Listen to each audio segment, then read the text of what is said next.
Hi. വീട്ടിലെ പിള്ളേരൊക്കെ കരയുമ്പോഴേ നമ്മൾ എന്ത് ചെയ്യും? കരച്ചിൽ മാറ്റാൻ വേണ്ടിയിട്ടോ അല്ലെങ്കിൽ തൽക്കാലത്തേക്കൊന്ന് ഒതുക്കാൻ വേണ്ടിയിട്ട് മൊബൈൽ കയ്യിൽ കൊടുക്കും. ഇങ്ങനെ മൊബൈൽ കയ്യിൽ കൊടുത്ത് അവരതിന് അഡിക്റ്റ് ആവും. പിന്നീട് നമ്മൾ അവരെ കുറ്റം പറയും, ഫുൾ ടൈം മൊബൈലിലാണ്, എപ്പോൾ നോക്കിയാലും മൊബൈലിലാണ് എന്നൊക്കെ പറഞ്ഞിട്ട്. അപ്പോൾ പിള്ളേർ കരഞ്ഞു തുടങ്ങുമ്പോൾ തന്നെ മൊബൈൽ കയ്യിൽ കൊടുക്കാതെ ഇതേപോലത്തെ ഐറ്റംസ് ഒക്കെ വാങ്ങിച്ച് കയ്യിൽ കൊടുക്കുക. ഇതൊക്കെ പറഞ്ഞു കഴിഞ്ഞാൽ ചെറിയ വിലയുള്ളൂ. 1000, 1300. നിങ്ങൾ അടുത്തുള്ള ഷോപ്പുകളൊക്കെ ഒന്ന് പോയി നോക്കി കഴിഞ്ഞ് കഴിഞ്ഞാൽ 500 രൂപക്കൊക്കെ നിങ്ങൾക്ക് RC കാറുകളൊക്കെ വാങ്ങിക്കാൻ കിട്ടും.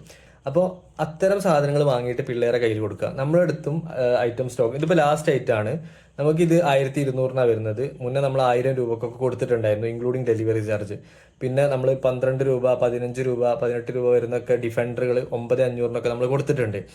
അപ്പം ഇത്തരം ഓഫറുകളൊക്കെ നമ്മളെ ഇബിൻമർ സ്റ്റോറീസ് എന്ന് പറഞ്ഞ ബ്രോഡ്കാസ്റ്റ് ചാനലുണ്ട്, നമ്മൾ സ്റ്റോറിയിലൊക്കെ മെൻഷൻ ചെയ്യാറുണ്ട്, അതിനകത്ത് നമ്മൾ ഇടാറുണ്ട്. താല്പര്യമുള്ള ആളുകളാണെങ്കിൽ എന്ത് ചെയ്യുക, ജോയിൻ ചെയ്ത് വെക്കുക. പിന്നീട് ഓഫേഴ്സ് വരുന്ന സമയത്ത് നിങ്ങൾക്ക് നോക്കിയിട്ട് എടുക്കാം. അതല്ലെങ്കിൽ നമ്മളെ ഫോളോ ചെയ്ത് വെക്കുക. ഇപ്പോൾ പൈസ ഇല്ലെങ്കിൽ പിന്നെ വരുന്ന സമയത്തോ അല്ലെങ്കിൽ നമ്മൾ ഇടുന്ന സമയത്ത് നിങ്ങൾക്ക് നോക്കാമല്ലോ, നിങ്ങൾക്ക് പറ്റിയ ഐറ്റം ആണെങ്കിൽ നിങ്ങൾക്ക് വാങ്ങിക്കാം. ഇനി ഇതിൻ്റെ ഒക്കെ ഡീറ്റെയിൽസ് അറിയണമെന്നുണ്ടെങ്കിൽ നമ്മൾ എന്ത് ചെയ്യുക, ഇബിനുമർ സ്റ്റോറീസ് എന്ന് പറഞ്ഞാൽ നമുക്കൊരു യൂട്യൂബ് ചാനൽ ഉണ്ട്, അതിനകത്ത് നമ്മൾ ഇതിൻ്റെ ഡീറ്റെയിൽഡ് അൺബോക്സിങ് വീഡിയോ ചെയ്യാറുണ്ട്. അപ്പോൾ കയറി നോക്കുക. അപ്പോൾ എന്ത് ചെയ്യുക, പിള്ളേർ കരയുന്ന സമയത്ത് മൊബൈൽ കൊടുത്തിട്ട് പിന്നെ പിള്ളേരെ തന്നെ കുറ്റം പറയരുത്. അപ്പോൾ ആദ്യം തന്നെ നമ്മൾ ഇങ്ങനത്തെ ഓരോ കാര്യങ്ങൾ കയ്യിൽ കൊടുത്തിട്ട് പിള്ളേരെ ശ്രദ്ധ ആദ്യം തന്നെ ഇങ്ങനത്തെ ഓരോ സാധനങ്ങൾക്ക് മാറ്റി കഴിഞ്ഞ് കഴിഞ്ഞാൽ ഏറെക്കുറെ നിങ്ങളെ മൊബൈലിൽ ഫുൾ ടൈം മൊബൈലിലാണെന്നുള്ള പരാതിയാണ് മാറിക്കിട്ടും. ഓക്കെ, അപ്പോൾ സപ്പോർട്ട് ചെയ്യാൻ മറക്കരുതേ. Okay, by.